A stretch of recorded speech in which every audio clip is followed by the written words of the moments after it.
मैं पवन गुप्ता जनसुराज की कार्यकर्ता। हम जानना चाहेंगे जनसुराज का अर्थ बताया जा रहा है कि जनता का सुंदर राज, लेकिन ये कल्पना कब पूरी होगी? ये परिकल्पना किसी एक आदमी से पूरा नहीं होगा। इसके लिए हम सभी को मिलना होगा, मिल करके काम करना होगा। जैसा कि नाम से ही है जन स्वराज, जनता का राज, ये सपना गढ़ना होगा और इस पर काम करना होगा, तब जाकर के सुंदर राज की स्थापना होगी। जनसुराज के संरक्षक प्रशांत किशोर जी ने कहा था, और उसका मानना भी है कि देश में कई राजनीतिक दल हैं, लेकिन उससे हट के एक नए प्लेटफॉर्म की तलाश में देश की जनता है। तो लगता है कि जनसुराज आने वाले समय में देश में अमिट छाप छोड़ेगा। बिल्कुल लगता है, लगता ही नहीं, विश्वास भी है। इसलिए कि प्रशांत किशोर जी का जो पहले से काम है, उनकी नीति जो अपना वो प्रोवाइड करते हैं, उस पर अपना नीति अगर किसी पार्टी को देते हैं तो उस पर वह जीतता है। और एक यही छोटा सा बात है, जिसकी रचना इतनी सुंदर, वो कितना सुंदर होगा ये हम लोग अनुमान कर रहे हैं। प्रशांत किशोर जी का जो ये 10 साल से कैंपेनिंग है, कभी पश्चिम बंगाल के लिए, कभी बिहार के लिए, इस तरह से कई जगह कैंपेन कर करके दिए हैं, और वह बिहार के लिए जो सपना देख रहे हैं, ये हम बिहार वासियों के लिए गौरव की बात है। प्रशांत किशोर जी पूर्व में जो है कांग्रेस और बीजेपी दोनों का सलाहकार है, और फिलहाल नीतीश कुमार की हम बात करें तो इनके भी राजनीतिक सलाहकार रहे हैं। प्रशांत किशोर जी को देश की जनता एक अलग दृष्टिकोण से देखती है, और जिस तरह से आप लोग संघर्ष कर रहे हैं गाँव में, कस्बे में, तो लगता है कि आने वाले समय में जनसुराज जो पार्टी की स्थापना की गई है, जो उनका उद्देश्य है, जो उनका संविधान है, उसको लोग सरे आंखें लेंगे, ले रही है। कहा जाता है कि 8 वर्षों तक लगातार संयुक्त राष्ट्र के लिए प्रशांत किशोर जी ने कार्य किया, उससे क्या कुछ देश को फायदा हुआ, थोड़ा बताइए। संयुक्त राष्ट्र संघ एक इंटरनेशनल मामला हुआ, अंतर्राष्ट्रीय स्तर पर अपना, लेकिन जो प्रशांत किशोर जी ने किसी भी राज्य सरकार के लिए जो अपना नीति दिया, उस पर तो राज डेवलप किया। प्रशांत किशोर जी बिहार ही नहीं, पूरे देश भर में अलग अलग राज्यों में कार्य कर रहे हैं। सवाल ये भी उठता है कि प्रशांत किशोर जी को आर्थिक सहयोग कहाँ से मिलता है? हाँ, ये थोड़ा बहुत सेंसिटिव क्वेश्चन है, और इसको अंदर में झांकना भी जरूरी है। एक चीज तो हम लोग देख रहे हैं, जो आज तक ये जो काम किए थे, अपना जो इनके पास नीति थी, उसको उन्होंने मतलब एक तरह से व्यवसायीकरण में लगाया था, उससे भी उनको रिटर्न आया। और फिर उनका इन्वेस्टमेंट किसी न किसी सेक्टर में होता है, उससे भी आता है। उसके बाद जैसे अभी हम लोग जो पार्टी के संस्थापक सदस्य के रूप में जुड़े हैं, तो बहुत सारा काम हम लोग कर करके दे देते हैं। वहां उनका व्यक्तिगत खर्च थोड़ी हो रहा है, लोगों को लग रहा है देखने में जो कि वहां खर्च हो रहा है, ऐसा नहीं है। जैसे अभी हम लोग अभी फिलहाल मझारी पंचायत में बैठक किए थे, हम लोग आपस में बांट लिए थे उसका खर्च। तो खर्च का जो आप बोल रहे हैं, वह किस सेंस में बोल रहे हैं खर्च, ये भी क्वेश्चन है ना।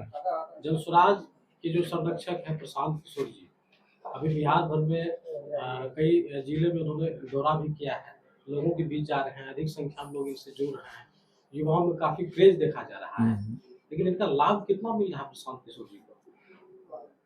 इनके साथ तो लोगों का कारमा बनते जा रहा है, तो लाभ तो यही है। अभी लगता है कि आने वाले समय में प्रशांत किशोर जी सरकार बनाने में कामयाब होंगे। हम लोगों को तो पूरा विश्वास है, जो कि 2025 जनसुराज की होगी। आखिर जनसुराज के साथ इतने सारे लोग जुड़ रहे हैं, युवा जुड़ रहे हैं, किस उम्मीद से जुड़ रहे हैं? क्योंकि ये तो अभी मौजूदा समय सरकार में नहीं।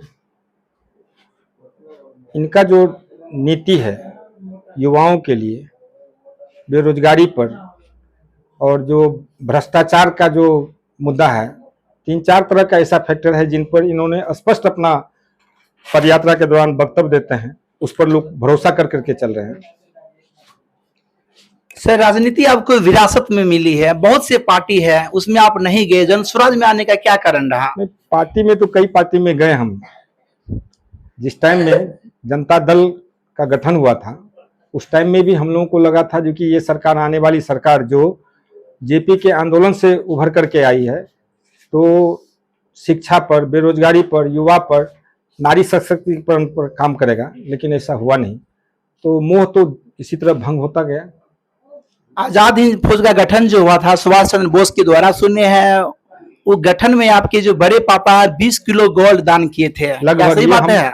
ये हम लोग अपने घर से सुन रहे हैं। जी जी। और स्वर्गीय कामता प्रसाद गुप्ता जो 1952 टू 1957 तक यहाँ किशनपुर विधानसभा के पहला विधानसभा सदस्य थे, और वह स्वतंत्रता सेनानी भी थे, हजारीबाग जेल भी गए थे, और वो खास करके नेताजी से बहुत अधिक प्रभावित थे। उन्हीं के साथ वो अपना राजनीतिक करियर शुरू किए थे।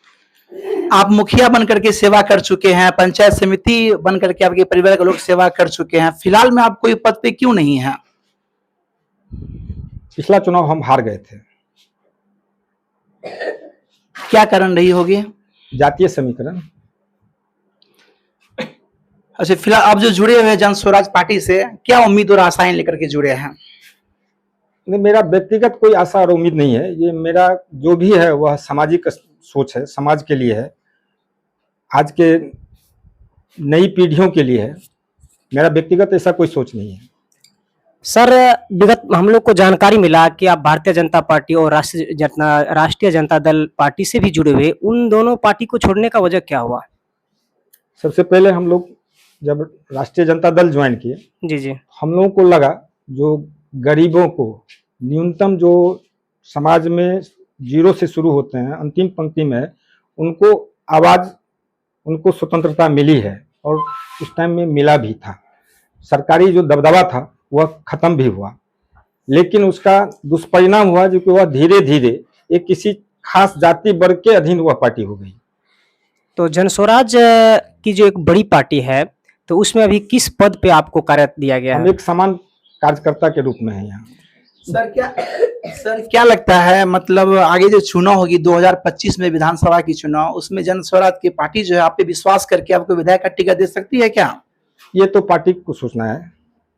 हमारा तो काम है, एक कार्यकर्ता जो पार्टी के लिए जहां तक कर सकता है वह करेंगे। हम लोग किए हैं। फिलहाल अभी आपको क्या जिम्मेदारी दी गई है पार्टी की ओर से? नहीं, अभी तो हम समान कार्यकर्ता हैं, ऐसा कोई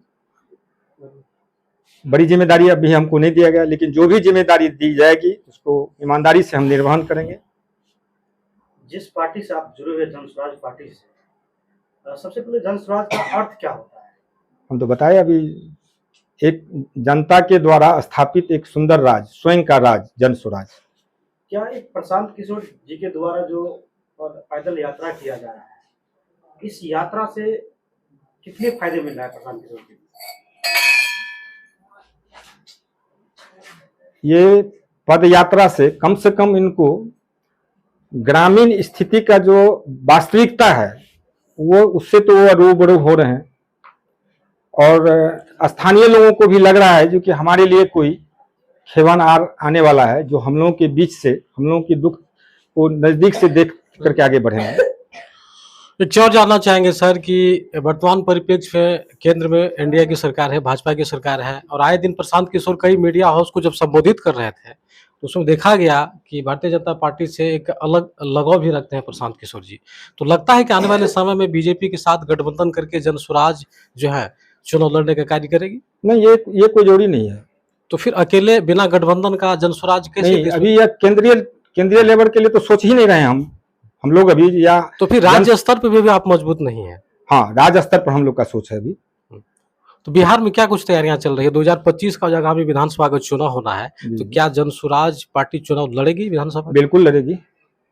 अभी आप सुपौल से हैं, सुपौल में जन स्वराज पार्टी की क्या स्थिति है? आप एक जहां कुछ नहीं था वहां तो बहुत बड़ा कारवा खड़ा हो गया है।